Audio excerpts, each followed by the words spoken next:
What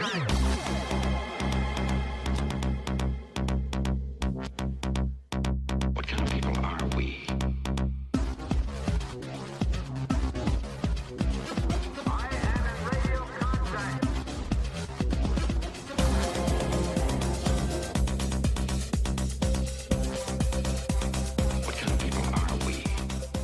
Attention crew, this is your Captain Caliban speaking. This is a supplemental episode of Enterprising Individuals, where we bring you news and tidbits from the world of Trek, also interviews with special guests, and a few little surprises along the way.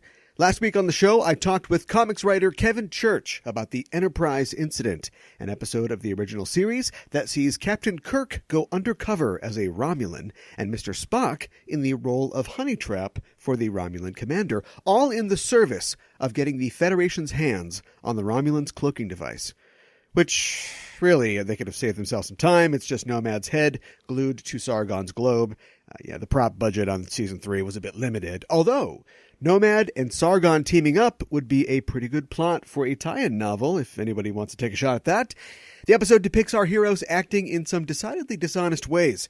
Sure, it's for the good of the Federation, and even Vulcans can lie if they're ordered to. But we're Starfleet, right, Wes? We don't lie. Our heroes are supposed to be the best of the best, the vanguard of a civilization built on integrity and probity.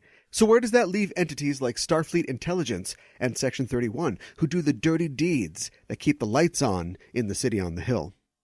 I don't know. It's a tough question. It's one that's been debated recently in Star Trek Discovery and will certainly continue to be explored in the upcoming Section 31 series on CBS All Access. And it's one that we've asked more than once on this show.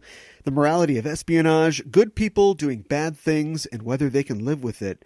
I knew I'd need somebody well-versed in these topics to get some answers, and for that reason, I'm extremely privileged to have James Swallow as a guest on the show today. James is the author of novels and audio dramas and video games set in the world of Trek, as well as other fictional universes like Warhammer 40K, Stargate, and Blake 7, amongst many more.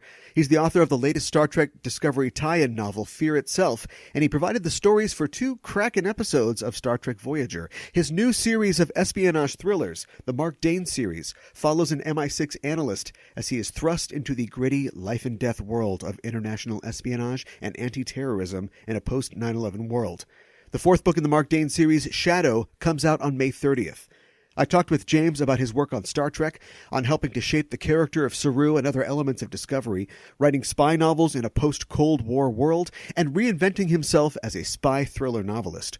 He also shared some stories with me about his time working on Star Trek Voyager, from having Brian Fuller buy his pitch to taking a call from Brannon Braga in the middle of a piss-up, which is like a party in England, a rager. He wasn't like in the executive bathroom scene in RoboCop. Anyway, it was a great talk, and it's coming right up. Stay tuned after the interview to hear what's coming up on next week's show, and where you can find James' books and a few other Cloak and Dagger novels from the Star Trek universe.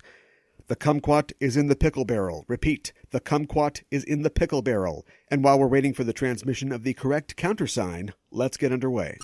My guest on the show today is James Swallow. James is the New York Times and Sunday Times best-selling author of numerous novels, short stories, audio dramas, and video games set in a variety of fictional universes, from Star Trek to Warhammer 40K to Deus Ex, Doctor Who, Stargate, and Blake 7. His latest series of Mark Dane thrillers explores the modern world of international espionage and terrorism, and the 4th Mark Dane book, Shadow, is set for release in May of this year. James, welcome to the show. Oh, it's great to be here. Thanks for having me on. It's great to have you on board. And I always ask new guests to the show how they first discovered Star Trek. When did you become a Star Trek fan? Oh, therein lies a tale. Please. I would say probably it would be the late 70s, early 80s, when BBC Two over here were rerunning the original classic Star Trek show, and that was how I discovered it. So I would come home from school, and Star Trek would be on just before dinner time. So in that kind of period where, Mum would call me down for dinner, well, dinner's going to be ready in about an hour, and I'd be, okay, I'll sit on TV, turn on BBC Two, and I'd watch Star Trek. And that was about the time that I think it's in the years just before Wrath of Khan came out. So that was the point when I really sort of like became steeped in Star Trek, and I went out and bought all the books, and I became a really serious fan of it. I went to conventions, I helped run a Star Trek fan club and that kind of thing. So I was really a serious sort of like Star Trek fan. I think I describe it as like my first fandom.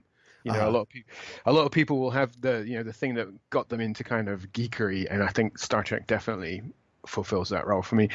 And so for a few years, I was involved in sort of the fan side of it, and then I started writing magazine articles. And some of the magazines I worked for were like officially licensed Star Trek tie-in publications. Yeah. So I that was even better, right? Because then I was getting paid for being a nerd, which was great. Off the back of that, I got the opportunity, thanks to some people that I'd worked with, to pitch for Star Trek. I pitched for Star Trek Voyager, and my badge of geek pride is that I'm the only British writer ever to have worked on a Star Trek TV show. I sold 2 episodes. 2 story pitches for Star Trek Voyager, which were eventually made into episodes. Yeah. And then after that, tried to pitch for Enterprise, but unfortunately didn't make the grade on that one. But I got the opportunity off the back of that to pitch stories for the Star Trek book series, and that got me into writing novels in the franchise. And I've been doing that ever since. Yeah. Why do you think that it's great that you were the only British writer ever to write for Star Trek, but why do you think that that's true? I mean, were there other British writers out there who were pitching and writing things and just not making it in, or are there less British authors who are trying to make it as a Star Trek screenwriter? I think I know for a fact that there were other British writers doing it. I think part of it is I was just lucky. Okay. It's well, yeah, good ideas. Well, yeah. I mean, I don't want to brag, right? But it's kind of like any success in any entertainment industry, half of it is persistence. Yeah. But a big dose of it is being in the right place at the right time. And so, it was one of those things where I said to myself, this is the thing I really want to do. This is a career path I really want to take. So I just dedicated myself to it. So I put a lot of time and energy and effort into doing it. And that pays off. You make your own luck in these kind of things, I think is true. Yeah. But you got to be in the right place to have the right conversations with the right kind of people. Yeah. And I think Star Trek is sometimes just kind of seen as a purely American phenomenon. I've heard that British Trek fandom is a little different than American Trek fandom. Yeah, I mean, but there's still a lot of love for it. I mean, I think it is a franchise that speaks to you no matter what nationality you are. I've talked to French and Italian and Russian and Japanese Star Trek fans, and everybody gets the whole idea of the idea at the core of Star Trek which is, if we all work together, we can do amazing things. Yeah. And that doesn't matter what nationality you're from. And Star Trek's always been a show that's flown the flag for here is a diverse group of people from all over the galaxy, coming together to do cool stuff. So I think it's always spoken to that sort of sensibility. Yeah, it's true, isn't it, that you'd pitched to Trek before Voyager, but you didn't manage to ever sell anything? I mean, was Voyager just the best fit for your ideas? Well, back in the day, there was a setup whereby you could pitch for Next Generation. Yeah. And that was in the late 1980s, and I wrote a couple of terrible CNG scripts right at the beginning of my writing career, which broke all of the rules and regulations that they had. And, yeah, sure. But looking back at it now, I think my God, why did I waste my opportunity writing those terrible stories? And then I realized actually, that I kind of had to learn the hard way. I had to have that beaten out of me. And yeah. So I think in a way that was a very good learning experience. So yeah, at the time there was the opportunity to pitch for DS9, but it was a lot harder to get in a DS9 because the show's very heavily serialized at that point. Yeah. Whereas Voyager always played more towards the kind of episodic end of things. Yeah. So it was a little easier to kind of come in from out of the blue and say, here's a completely isolated, episodic style idea. That would be an easier sell to Voyager. Yeah. So when the chance came, I thought to myself, well, what is the way to sell a story? What is the thing that people always want? And of course, on a show like Star Trek, which is an expensive television show, they're always looking for an episode that can be done cheaply. Yeah. Sure. They want to do an episode where they have a big special effects budget, but they'll need at the back end of the season, we're going to need a couple episodes that are only shot on one soundstage. Yeah. And I thought, if I pitch them a story like that, that'll be the kind of episode that they would be more likely to buy and bank maybe to do later on in the series or in a different season, because it would be a cheap episode to do. So that was my idea. And we call those bottle shows because it all takes place in a bottle. So the first story I pitched was the original title was Perchance to Dream, and it became the episode 1, which is basically 7 of 9 piloting Voyager through a radioactive nebula on her own. I think, and the Doctor's in there as well. And she starts to go slowly crazy. And that's basically the entire episode. Everybody else on board the ship is in suspended animation. Yeah, right. Same sets, one guest star, pretty cheap. And there you go. So and that was the pitch. And it was Brian Fuller, who is one of my writing heroes, was the guy who bought that pitch of me. And I can remember sitting in his office, and he said, "Oh, we do it like The Shining, like the Voyager is the Overlook Hotel in The Shining." And it's like, and I said, that's exactly it. That's exactly the idea. This empty, scary space, and poor old Seven of Nine there, stuck on the spaceship on her own. Right. And that was the genesis of the idea, and so that sold. That must have been so exciting and validating to have them buy your ideas as a Star Trek fan. I have a story about that. I remember when I got the call.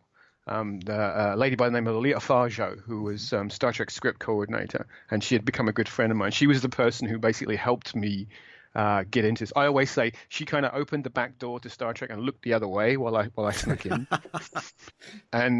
and she called me, and it was really great because she said she specifically asked if she could be the one to call me because we were friends. And she told me this story, and I remember being completely numb. I expected, I remember thinking to myself, oh, if I sell an episode, I'm going to dance around the room, dance a jig, And I remember she told me, and I was like, oh, great, yeah, okay. And I was just, I remember I had this complete sort of, did that actually just happen? And it was only afterwards, a couple of hours later, that it kind of sunk in. I was like, oh my God, I have just done this thing. I have won the Star Trek lottery. Yeah, right. And yeah, it was pretty incredible, but it was also, it was humbling in a lot of ways, and it was challenging to me as well, because the first thing I thought of was, now I have to do this again. Yeah. Because if I just do it once, people would say, oh, you're lucky, or you're a one-hit wonder, you're a tourist, right? Yeah. And I want to do this professionally. I want to prove to myself that this is something I could try and make a career of. So if anything, I pushed even harder to try and say, well, I want to sell another story to show that this is a thing that, I'm going to do with my life. Yeah. And that was, I think, season or two after that, an episode called Memorial, which is the show where the crew start having these flashbacks to being in this battle, this terrible sort of atrocity that takes place on this planet. But this is a battle they've never been in, but they keep experiencing these memories of having been involved in this terrible atrocity, and they don't know where this is coming from. And as the story plays out, what it turns out is that there's this planet with this war memorial on it that is broadcasting the events of this terrible thing that took place. And the Voyager crew are picking up on it and reliving it as if it was them who took part in this story, but it's happened hundreds and hundreds of years ago. Right. And the device is malfunctioning, because what it should do is it should tell you this is what you're going to experience, and that kind of bit of the program's not working. Right. And at the end of the story, they find this device, and there's a conversation between Janeway and Chakotay, and they say, Chakotay says, well, we should turn this thing off, and Janeway says, this is disrespect to people who this happened to. We're going to fix it so it works correctly, and that's the end of the story. And that was a lot of fun to write, and that was again, I have a story about that. On Friday nights, I used to have my friends come around, and we would play board games or role-playing games. Oh, cool. So on a Friday evening, if you can imagine, me and my pals in my house drinking beer and playing games, throwing dice, and the phone rings kind of in 11 o'clock at night, and I'm like, who the hell is calling me at 11 o'clock at night? And I stumble kind of slightly tipsily into the room, like, hello, who is this? And his voice at the other end says, please hold for Brannon Braga. What? I'm like, what? I sobered up real quick. And Brannon comes on the phone and says, okay, well, we're going to buy your episode. Let's have a talk about the conversation. And we went through it. And whoa. And I remember at one point, one of my friends comes bowling into the kitchen where the phone was, and he's like, where's the beer? And I was like, I just handed him a 6-pack. Get out. Don't come back in. And so a couple of hours later, I come back in, and they're like, what the hell happened to you? And I was like, guys, guess what happened? And, that was a funny meeting. So, yeah, I think, my professionalism slipped a little bit there at the beginning of that. And I was like, no, everything's fine now. Right. And then, of course, more drinking after the call, I'm sure. Absolutely, yeah, because then we had a reason to celebrate. Right. And that was great. And what was fantastic was the first episode. It was Robin Berger did the actual final draft of the script on one, sure. And it was Jerry Taylor who did the script for Memorial, and they made me look great. They just took my story ideas and absolutely made them fantastic. Mm-hmm. And I was just really, really proud to be a part of that.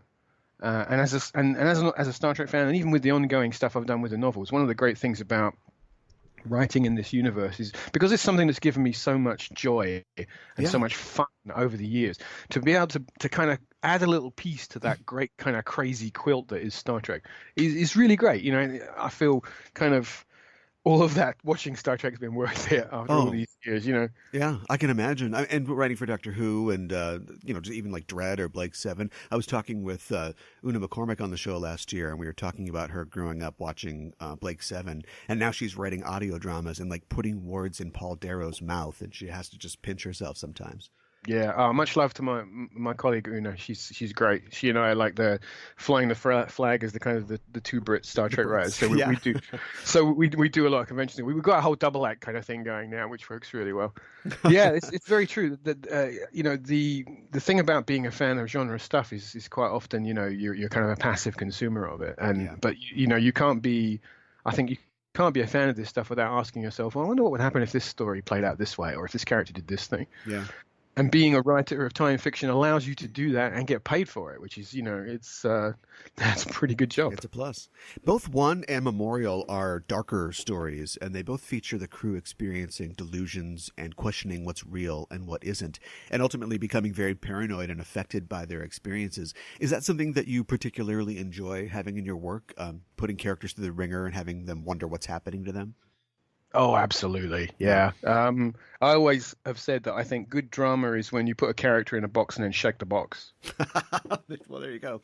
And that is very much those kind of stories. I mean, there is this kind of like very much this sort of questioning the nature of reality and questioning the nature of self. Yeah. One of my favorite writers is Philip K. Dick, who I grew up reading his stuff. And a lot of his fiction is all about kind of, what is the nature of memory? What is the nature of humanity? What is the nature of reality?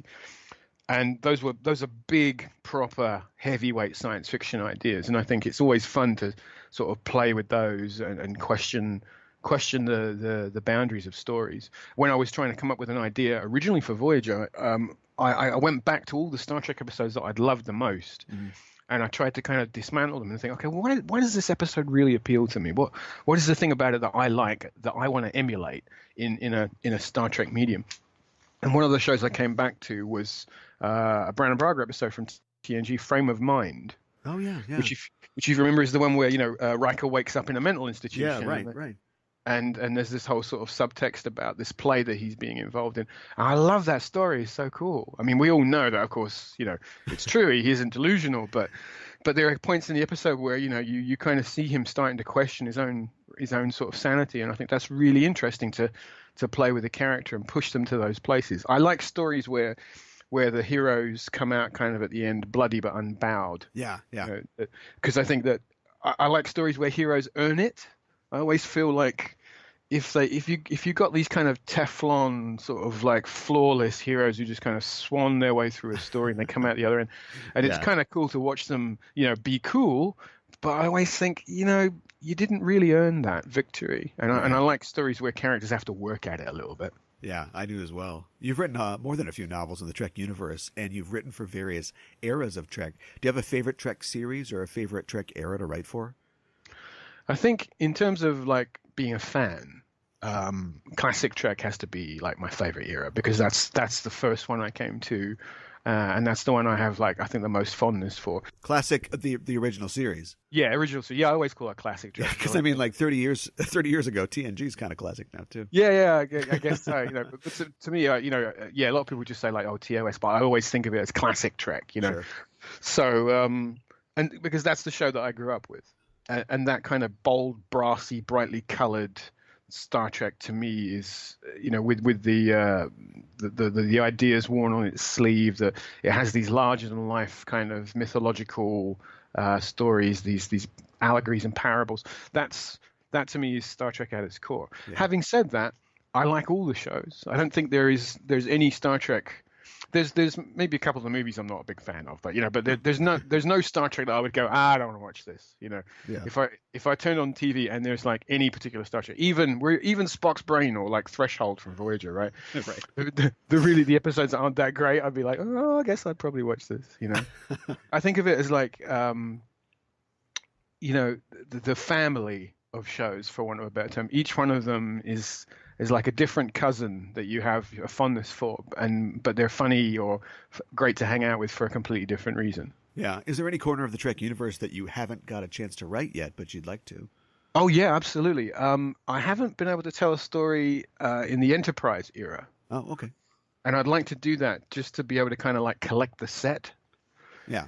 So I could say that I've written, one story, and obviously and of course the Kelvin timeline stuff as well. I forgot about that. Yeah. So I would like to do stories with those characters and those versions of the timeline. Yeah. Just to be able to tick all the boxes and say, I've done every kind of Star Trek. Yeah. Well, your most recent Star Trek novel is Fear Itself, which of course is set in the Star Trek Discovery time, and it features a look at the career of Saru before the events of Discovery. Was Fear Itself originally your idea, or was it something that Simon and Schuster had approached you to do? Actually, it came from the production at Discovery. Oh, the show. Okay. Yeah. So a year before the announcement, we were quietly approached, so myself, Dayton Ward, and David Mack, by our good friend Kirsten Beyer. Kirsten, of course, tie-in writer before she made the jump to working on the TV show. Yeah. Kirsten knew us all personally. She knew our work. So she came to the three of us and said, look, we want you to tell these stories, these kind of prequel stories that build in the background for these different characters. And she came to me and she said, how do you feel about doing the story about Saru? And, Star Trek traditionally has that outsider alien viewpoint character, so it's Spock or it's Data or it's Odo or Seven of Nine. We always have that character who looks at humanity from the outside in. So Saru, I was immediately thinking, well, this is that guy for Star Trek, and he's a new species and we don't know much about him, and he has this kind of unique kind of outlook on life, and immediately that to me seemed interesting. Because one of the great things about Discovery is I think it's not the Star Trek of the original series. It's like everybody in the original series kind of has their, if I can say a rude word, shit together. Sure. Whereas in Discovery, we're not quite there yet. Right. So, and I like that about it because I think that gives them somewhere to go. That gives them I mean, that's pretty much what the entire plot of the first season is, Burnham makes a terrible choice and the rest of the season is her kind of finding her way back to undo that and become a better person and learn from what she did. Yeah.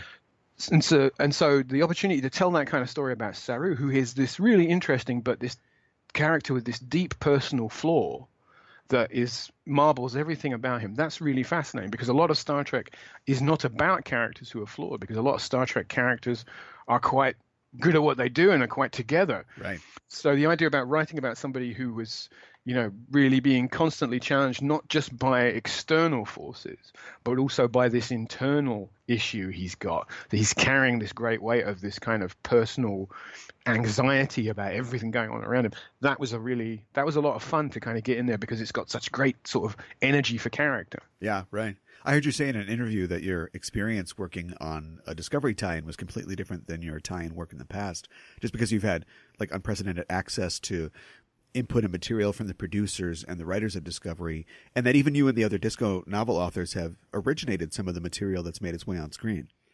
Yeah, that was a very interesting experience. When you work on tie-in projects, there's never kind of like one map for how it works. Some franchises will be totally hands-off and they'll let you do whatever you want. Other ones are, they will, go into tiny, tiny little detail to every small little element, and sometimes it can be really, really sort of troubling. With Star Trek, we always got a reasonably free hand because I think most of the writers on the Star Trek books had a good sense for what Star Trek is. Right. So we weren't likely to come out with something that the licensors would say, whoa, that doesn't feel like Trek. Right. But with this, because this was a developing franchise, is that the show's being put together at the same time we were working on the novels. We went through this period where, I would wake up every morning and I would turn on my computer and there would be a couple of emails, and one would be the latest draft of the next script that they were working on, and the photography from the previous day's shooting. So I was literally seeing the show come together day by day, and that is a fascinating experience. Yeah. To sort of like, here's this green screen photography of this, or here's the location shoot for this different thing. So we were seeing the show assembling itself. and being able to have that window into it, having Kirsten be kind of the bridge between us as the prose writers and the writers in the show was really fantastic. And also I got the opportunity very briefly to pop in and have a conversation with the writing team. I was in Los Angeles working on a different project, and I took a day to just go in and hang out with Kirsten and sit in the writer's room and chat to those people there, and just kind of throw out my ideas. And I told them about the novel I was writing, and they were giving me some really useful insights, and that was just fantastic to have that degree of access. And I think it really shows in the books as well, is that we've tried very hard to make them dovetail as closely as possible with the TV show. Yeah, that's amazing. I mean, because even in the case for writing something like for the original series, I mean, there's 40 or 50 years that have gone by for the readership to know these characters, and they're set for people. But with Discovery, everything we see or read is a new chapter in the world of these characters. When you were writing Fear itself, how much of Saru's backstory was set, and how much was your invention? Well, it was kind of, it grew in the telling, really, I would say. That we didn't have a lot of backstory for him. I mean, we actually put together, Kirsten and I, and also that with some input from Dave and Dayton, put together an entire world book for the culture and the species, all these different ideas that we were pitching about, how Saru's culture could have been put together, and what kind of culture would create a species like the Kelpians and a person like Saru. Why would they be kind of like obsessed with this kind of shadow of death kind of thing? Why would they be these kind of scaredy cat type characters, right? Yeah. What kind of culture would you have to be to produce a person like that? But most of that stuff was all kind of invisible. It was all like out in the background, out on the fringes of things, informing the style of which that we would tell them. And a lot of that stuff hasn't been used in the show. Okay. So, if you've seen the, is it Beyond the Bright Star? The Brightest Star, yeah. Yeah, the Bright Star, the little short tracks. There's it was interesting for me to watch that, because I was like, oh, they've gone this direction on the TV show, and they took, it's thematically, it goes in the same direction but in a very different way. And there are some little touchstones which was kind of cool. There are a few things that if you read Fear itself, there's this whole thing about this dice game that the Kelpians play, which was the thing that Kirsten and I came up together, and it was one of my favorite little curlicules of idea, and that pops up in the Bright Star, and that made me so happy to see that there, because it was a really really fun little detail. Yeah. And it's going to be interesting for me to see where we go beyond that with the character of Sarah in future episodes. Yeah, well, as of this taping, in the most recent episode of Discovery, an Obel for Karen, Saru goes through a major change in both his biology and also resultingly his psychology as well. As somebody who established his fear as a touchstone for his character early on, how do you think he'll go forward now that his fear has to a degree been purged from him? Yeah, I wonder though. I wonder how much of that is gone. Okay. I mean, I think it's we're still in early days with this show. I mean, we're only in the second season, right? Right. So, come back to me when 7 seasons have been done. Right? Sure. I think we'll probably have a very different conversation. When we get around to kind of the season finale of Discovery. Yeah. We'll probably look back on this and go, wow, look at the long, strange journey that character's been on. Yeah. Yeah. Well, I'd love to talk about all your work, but we'll never get through it all. I'd really like to talk about your new series of novels, the Mark Dane books. And I'm assuming that, like me, you were a big fan of Cold War espionage authors like Fleming and Clancy and Le Carré when you were growing up. Definitely. Yeah. The two great loves in literature in my life, science fiction and action espionage thrillers. Sure. So, like, as you say, sort of like Fleming, Clancy, and also Robert Ludlum is another one that's like it's a very strong touchstone for me. I'd been writing science fiction for quite a while, and I'd been doing a lot of tie-in stuff. And as much fun as it is to work with other people's stuff, you are essentially playing with someone else's box of toys. Right. And that is great. Someone comes to you and says to you, well, here's this great toy box and you can play with these figures and you can have a little adventure. But at the end of the day, you have to put them back in the box. Right. Yeah. And you can't break them and you can't get sticky fingerprints all over them. You have to hand the box back at the end of the day. It's not your box. Yeah. And I started thinking, well, maybe I should have my own box of my own toys and I should start making, what's the story that I could tell? And I was kicking around a few ideas. I have a couple of science fiction ideas that maybe one day I'll get around to doing. But I wanted to do something to kind of just test myself. I find in my career, every kind of 10 years, I look around and I think I need to do something new. I need to do something that I haven't done before. I need to stretch myself as a writer. I need to challenge myself in a way, whether that's kind of working on a different style of project or working in a different genre, just to keep me fresh, just to keep me interested. Sure. And there was kind of these two forces kind of coming together. And also another one was that my mum, people always laugh at this story. My mum has what she calls the brag shelf in her house. She has a little bookshelf and she has copies of all my books. Sure. So when her friends come around, she's like, look at my great son. Look how clever my son is. All these books. Look at these books. She shows off, which is really sweet. And I love that. But she's not a science fiction fan. Oh, sure. And so she has these books, but she doesn't read them. A lot of dust on that brag shelf. A lot of dust, right? And she said to me once, why don't you write something that I could read? Now, she's the one who introduced me to spy thrillers. Okay.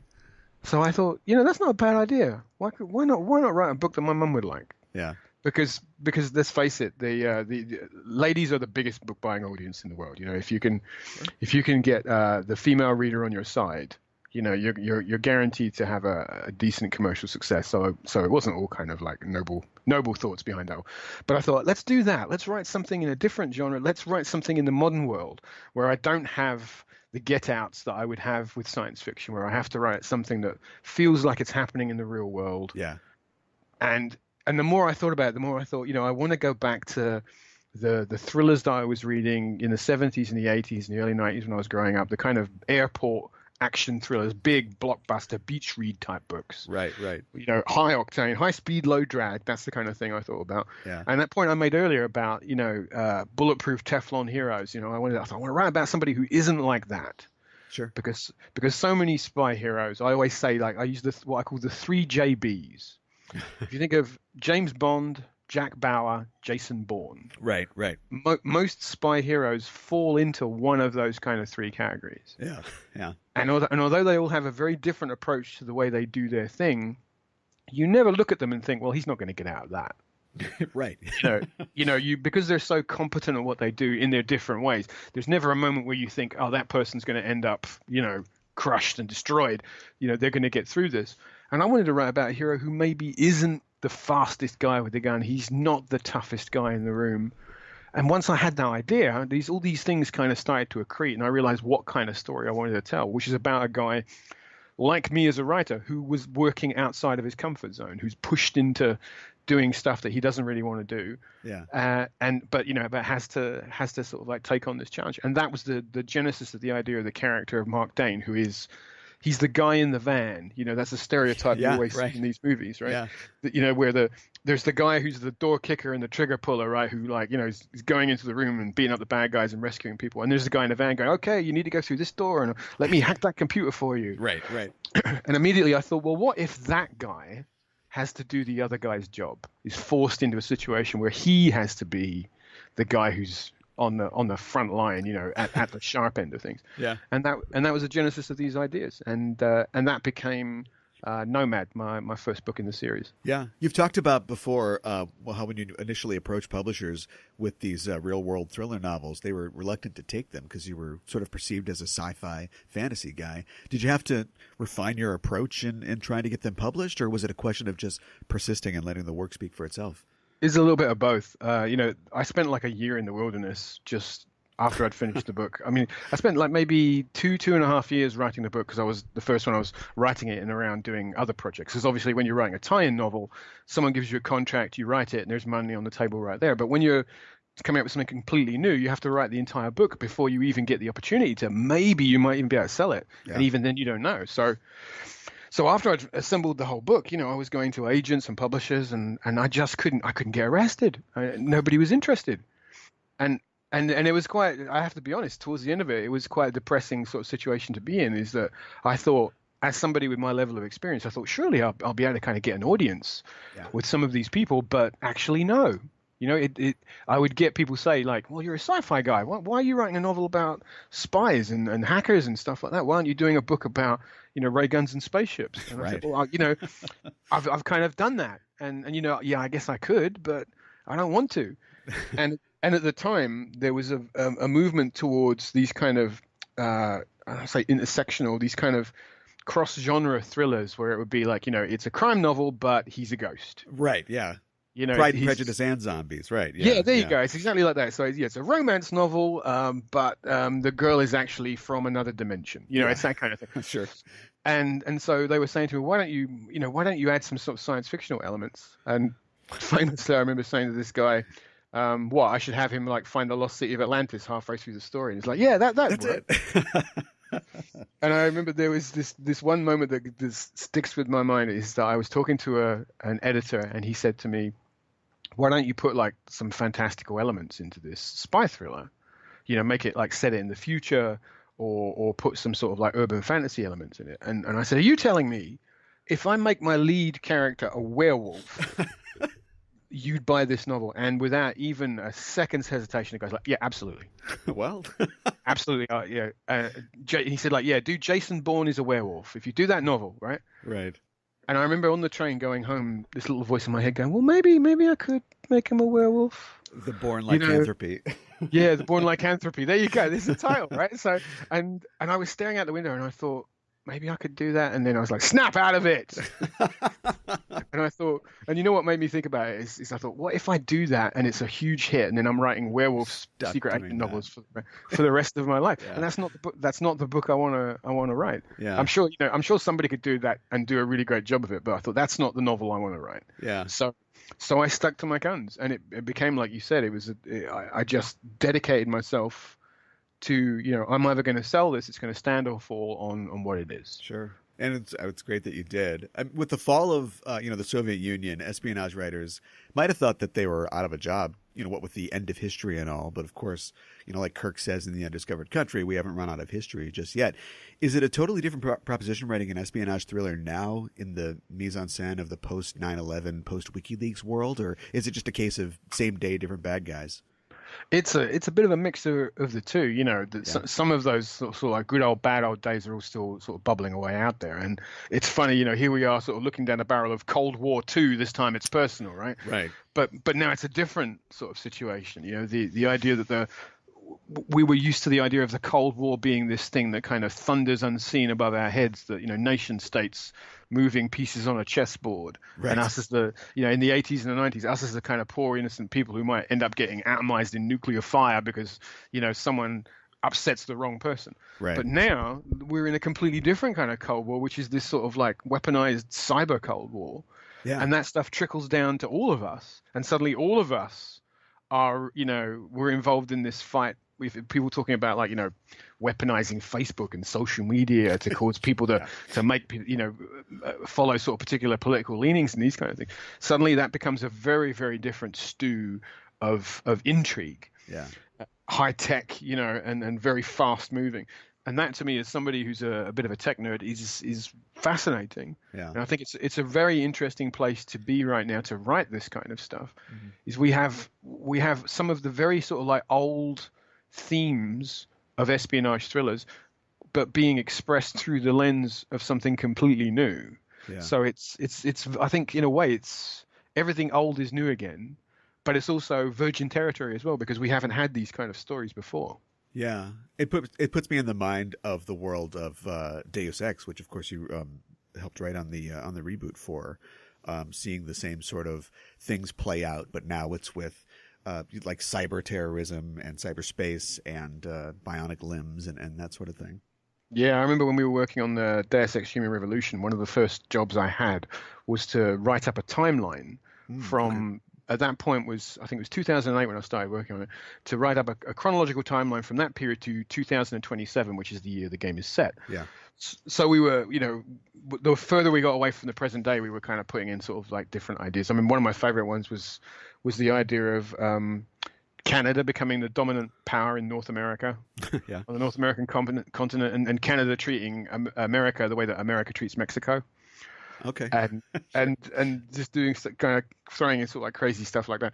And one of the things we did is we talked about people with cybernetic augmentations getting involved in the Olympics, and then like 2 years later that actually happened. Yeah. And stuff we were coming up with, the real world was starting to outstrip us. As we realized that if anything, we were being conservative about the way we thought technology was going to advance, how fast it would happen. Yeah. And we kept on like, this is out of date. We've got to change this. We've got to actually, if anything, be a little crazier than we thought we should, because because the world just comes out with stuff that you can't imagine. That old adage about truth is stranger than fiction. That's absolutely right. Yeah. Espionage is something that seems like it should be unnecessary, or at least gauche, in the egalitarian open society of the Federation. But I mean, of course, it's still present and necessary in the form of Starfleet Intelligence and in darker corners of the Federation with organizations like Section 31. And despite appearing in a handful of episodes in the franchise, Section 31's been very popular with fans, and there's a lot of excitement around it being in Discovery and possibly being at the root of a new Giorgio show. So I guess my question is, have we been doing it wrong this whole time, thinking that we're following the adventures of peaceful, open-minded astronauts, but the real story, the real meat is in the skullduggery that props it all up? Well, it's the same thing. It's the idea that I think what appeals to espionage in any sort of time period is that you as an ordinary person can imagine that it's going on right next door to you. It's, literally in the shadow you cast, espionage can be happening right there. Yeah. Because the real world ticks on, and people go about their daily lives, but there is this secret world just underneath the surface of dirty deeds and people spying on each other. Right. And the thing about Star Trek is that whole universe, certainly for the Federation, is built on this concept that a group of people come together from diverse backgrounds and say, we're going to try to do the right thing. Right. That's like the core, one of the core tenets of Star Trek. People working together to do the right thing for the right reasons. Sure. But that also opens you up. Moments you start thinking about that, and you start, there are darker things that go on. What if you have to do the wrong thing in order to do the right thing? Sure. What if you have to make a darker choice in order to sort of put a situation in where lives will be saved, where a good deed will be done. Right. If you have to sacrifice your honor, and then how much are you willing to sacrifice? How many people does it take, Admiral? Remember that line? Yeah. It's that sort of thing. And where is the line? And I think that is always fascinating, to put characters who have strong morals and then place them in a situation that forces them to compromise that, because that's where you get great characters. Where does that person draw the line? And that's to me, that's espionage stories at their core. Yeah, and maybe the brighter the light, the deeper the shadow, in the case of the openness of the Federation. I really like spy and espionage stories. And the best Trek ones, in my view, are when our characters they're either at a disadvantage because of their ideals, like the Bashir Section 31 episodes, like Inter Arma, or when they're just horrified and they're just morally crippled at the end of the show by their actions, like in The Pale Moonlight, like being affected, like in the way that you mentioned before, like what you like to do to your characters, just walking away from a situation being like, boy, I don't know if I could do that every day. I mean, I think certainly, the Bashir storyline with Section 31 is a lot of fun. Like you say, with that episode, which in Latin it's what in time of war all laws fall silent is what the title means, right?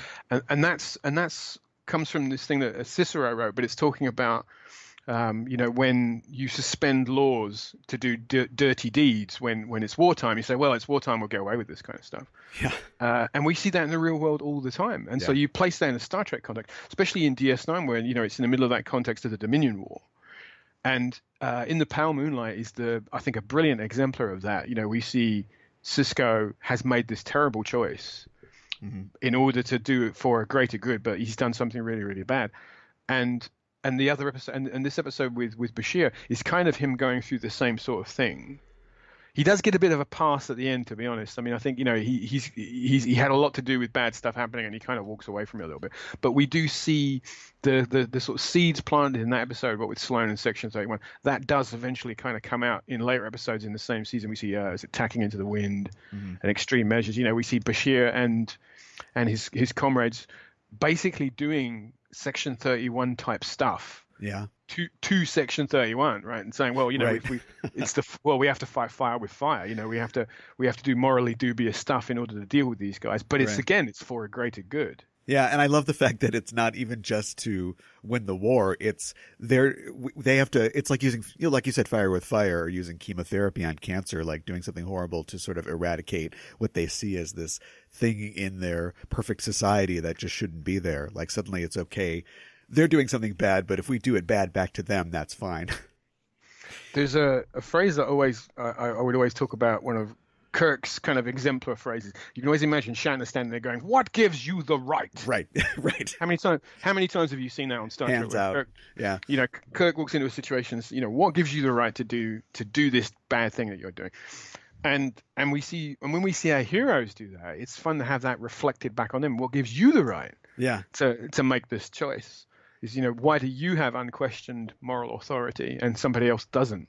People think that, people love those Section 31 episodes, and I always get a little uncomfortable about it because they're entertaining, but I wouldn't want the show to be that all the time because, I come to Trek for the optimism. And something that I've run into when looking at Trek for this show is that it's often the exceptions to the norm that people remember or praise the most. Like, you think of a prototypical Trek episode, is the crew is exploring, they encounter something dangerous and confusing, they have the opportunity to respond belligerently or with force, but they reject that option. Oftentimes Kirk goes, "What gives you the right?" And they're rewarded, for upholding their values.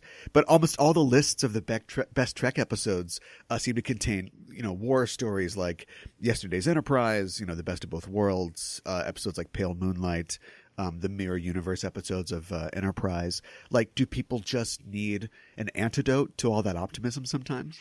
I guess maybe. I mean, when I think about my favorite episodes, I think one of the best exemplars of the Star Trek doing all the right stuff is like Devil in the Dark. Yeah. Where, we're confronted with this, what appears to be a hideous, horrible monster that's killing people. Yeah. And it is this traditional kind of like, monster in the tunnels kind of story. And then halfway through, it's like, no, actually, that's not what's going on at all. This creature is a distraught mother and it's just looking after itself. And it ends up being a story about how can we not kill this thing, but find a way to like live in peaceful coexistence. And again, that's a pillar that the Star Trek sort of mythos stands on. Yeah. But I think people like seeing their characters in circumstances that are uncommon to them. So placing them in situations where, if you're always optimistic and you're always forward looking, it's memorable to see a character in the opposite circumstances. Sure. So maybe that's why those stories, are memorable, because they are precisely so different. Yeah. Well, generally, you don't get a protagonist in Trek that's totally sanguine about doing, horrible things or anything that's necessary. But it looks like that might be what we're getting with someone like Giorgio in the rumored series for her. And if there's ever a Giorgio book to go along with that series, I'd love to see you write it. No, I mean, she's a fascinating character. To be honest, I'd love to write just like young Giorgio, like not evil Giorgio. Oh, okay. But actually, good Giorgio. Mostly, yeah. I mean, mostly because I'm a huge fan of Michelle Yeoh as an actor. Yeah. I think she's brilliant. It was funny. We were kicking around ideas about like other stories for these characters. If you want to see a great young Giorgio story, read Dayton's novel, which is just like it's got young Giorgio and kind of young Lorca, and not Mirror Universe Lorca, but the Prime Universe Lorca. Right. And that's a really fascinating. A character I would love to explore the backstory of is Ash Tyler. Yeah. I'd love to know who that guy was, because we know, when you think about it, we never actually really met him. Right. When you first see him, he's not, you don't know at the time, spoiler alert, but he's this hybrid person. So the actual Ash Tyler, I'd love to see a story about him. And of course, he is somebody else that's being tapped for this Section 31 story. That character. Yep. I like that because I think he's an interesting character because he is morally compromised, but I get the sense that he's trying to be a good man. Yeah, and he's a lot like a protagonist of a lot of spy novels in that he's just following this flag, and the flag keeps changing. He's always the servant, and he's always sort of working for a master. But the allegiances kind of continue to change, like Federation, Klingons, now Section 31. I mean, I like the idea of him being this kind of bag of broken pieces that's trying to find a shape for himself. You know, I look at that character and I think for all the things that's going on there, even in the two elements of like Ash Tyler and Vogue, they're two guys who were trying to do the right thing in their own circumstances. Yeah. And now we have this character who is essentially a synthesis, this kind of like, broken synthesis of those two guys. That's a fascinating character because immediately you've got drama just built in because on his own he's got two different warring parts of him, and then you put that guy in a situation and say, well, now you've got to go out and do morally compromised, dubious stuff in the shadows. Yeah, and I think there's a lot of room for interesting character development because I think he's a character who could either fall deep into darkness or more interesting, you'll be seeing that guy trying to strive towards the light. to try and do the, to be in work for Section 31, but to do the right thing. Yeah. That's an interesting idea. Well, that would be a great book. Let's get that out there. Let's get you to write that book. Yeah, I'd love to.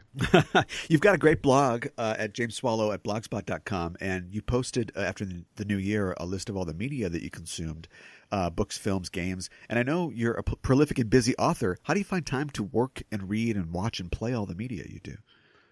Usually, I don't sleep as much as I should. Well, there you go. Yeah, that's my secret too.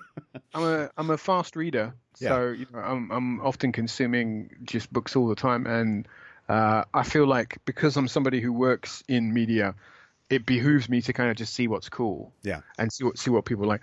But there's just so much great stuff out there. That's the thing is people say, well, why are you always watching these TV shows? I'm like, but I don't want to miss it because it looks really cool. Yeah. And there is a lot of stuff I miss. People say to me, have you caught this thing? I'm like, no, oh no, man, there's another show that I want to watch. Just this week I was talking to somebody about The Expanse. Oh yeah. And I've only seen like 2 episodes of that, and that was a show I thought I'll put that. So I'll come back to that. And now it's like, it's 3 seasons. Yeah. I had no. With a fourth. It's just right. It's like slipped right past me, and I thought, okay, I need to go and get get the DVDs of those and go and binge watch that. But yeah, I mean, I just that's my downtime, So I spend time kind of like creating these fictional stories in these fictional worlds, and then for my leisure, that I go back to different ones. Yeah. Any games that you've been playing recently you've really been enjoying? Yeah, I've just been playing the private beta for the Division 2, which is a project I actually worked on that last year, and so that's kind of fun to get my hands on that. I played a little bit of it when we were in the early development stages, but to see a kind of more polished version of it, that's so cool. All the hard work that we did coming together, so that's really great. And Anthem, I tried the demo of that, a new sci-fi game. Yeah. So yeah, but I'm always looking for new interesting kind of titles, and a lot of small kind of indie titles. There was a game I just played very recently. It's been out for a few years called Tacoma.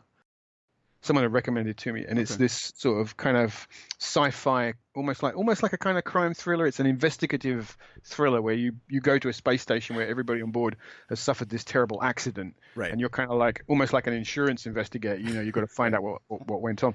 But it has this really clever mechanic where you can observe the conversations between these different characters, and it has a really nice sort of developing plotline. It's not very long. It feels like a novella kind of length game, but I really enjoyed that a lot. I'm still waiting for that really killer app Star Trek game that has to be waiting in the wings somewhere. I mean, there's been a few pretty good Trek games over the years, but it seems like there's never been one that's like an all-time Hall of Fame game.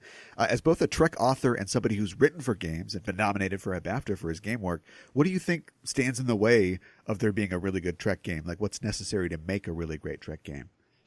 I think what you'd need to do is you would need to give a studio just give them their head and say, like, do whatever you want to do, and not have it like tied into a movie release or a TV show or something like that. Have it be my ideal Star Trek game. If someone said to me, right, what would your design document be for this?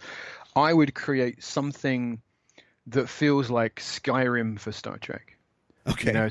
something like Deus Ex or one of those kind of games. So a role-playing game, an action role-playing game, where you'd have a character you could build up and change and manipulate, but it would have a linear storyline, but with lots of kind of side quest stuff going on there. Sure. And there would be a core narrative, and set that in the Star Trek universe. Have you go visit interesting places and meet cool characters. I think that would be a lot of fun to do. Yeah, I think DS9, was it the Fallen was a PC game? Yeah. That I think that Mac had worked on. That I think got kind of close to that. It had sort of an RPG-esque sort of feel to it. Yeah. Well, hopefully we'll get one of those someday. Thanks so much, James, for speaking with me today. Where can people follow you online? You can find me on Twitter, trying my best to be witty, at @JMSwallow. Okay. And good luck with your upcoming novel, Shadow. Where and when can listeners get their hands on that? So that's going to be hitting in hardcover on the 31st of May here in the UK.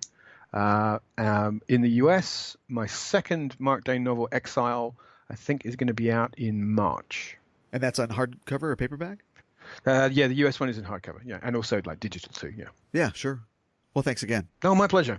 Thanks so much to James Swallow for taking the time to come talk with me. I recommend checking out his Mark Dane series. The second book in the series, Exile, hits American bookstores on May 14th.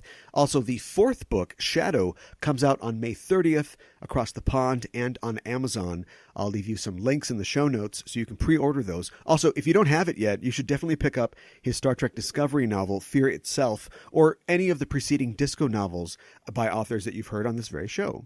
James also wanted me to remind you that David Mack, frequent guest on this program, has a series of novels dealing with Section 31 and espionage in the world of Trek, and Mack's latest novel, Collateral Damage, will be out on October 8th of this year, so you've got time to pre-order it.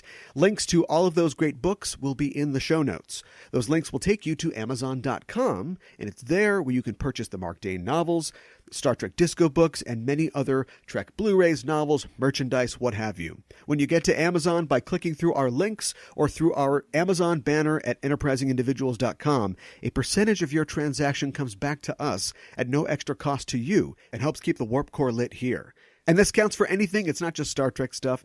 In fact, you can bookmark our banner, and when you click through to Amazon that way, whatever you buy, the same deal applies. It's a great way to help support the show. Anytime you shop on Amazon.com, click through that banner or through your bookmark or saved link and shop away. And maybe you're saying, xylophones make bad babysitters. Repeat, xylophones make bad babysitters. To which I would say, that is the correct countersign.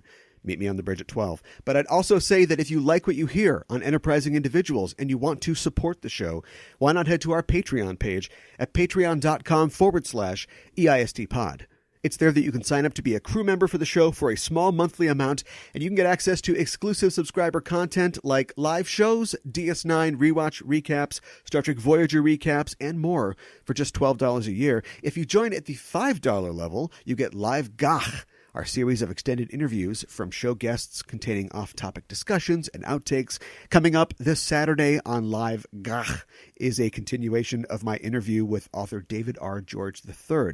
I always love talking to David on the show, and we always talk at length about a variety of interesting topics, some Trek, some not. So join us at the ensign level, and you get access to that. You also get sneak peeks at what's coming up on the show, show merch, and we'll thank you live on air for your contribution, so get involved. Join the crew of the USS Enterprising Individuals. Just head to patreon.com/EISTpod. Anyone can join our crew, whatever side of the neutral zone you're on. All are welcome at patreon.com/EISTPOD. And as always, the best way to support the show is to tell a friend. Anything you contribute to the show will be appreciated and will help keep us flying. Thanks. Remember, listeners, you can tweet to us or message the show and maybe have your comment read on the air. Just go to facebook.com/EISTpod or find us at EISTpod on Twitter or through our social media links on enterprisingindividuals.com. You can join our Facebook discussion group called Enterprising Interlocutions to continue the discussion of the themes and characters of Star Trek. You can also reach the show at EISTpod@gmail.com with feedback and suggestions, or to just say hello. We're waiting to receive your transmission. And that's it for this supplemental episode of Enterprising Individuals. If you're an Apple Podcast listener and you haven't yet, why not look us up on Apple Podcasts and make sure that you're subscribed to the show. Also, write us a little review if the spirit moves you, and give us a rating at the very least. We'd appreciate it. If you're not an Apple Podcast listener, you can still subscribe to the show on Google Play or Stitcher or wherever you get our show from. And if you leave positive comments and ratings and reviews there on those platforms as well, we'd be eternally grateful. Next week on Enterprising Individuals. As a sentient android, Lieutenant Commander Data is one of a kind. Except for Lore, and B4, and Ruck, and Reyna, and maybe Mud's androids, like a planet, and whatever Arium is. Anyway, Data is the only functional Soong-type android in the universe. As rare as a near-extinct Lapling, or a 1962 Roger Maris card, or even a Veron T disruptor. Worth a place in any discerning connoisseur's collection. Writer and associate editor for Forbes magazine, Alex Knapp, joins the show next week to talk about an episode of Star Trek The Next Generation that sees Data fighting once again for his freedom and contemplating how far he'll have to go to keep it. It's The Most Toys, next time on Enterprising Individuals. And until then, I'm your Captain Caliban signing off and saying live long and prosper.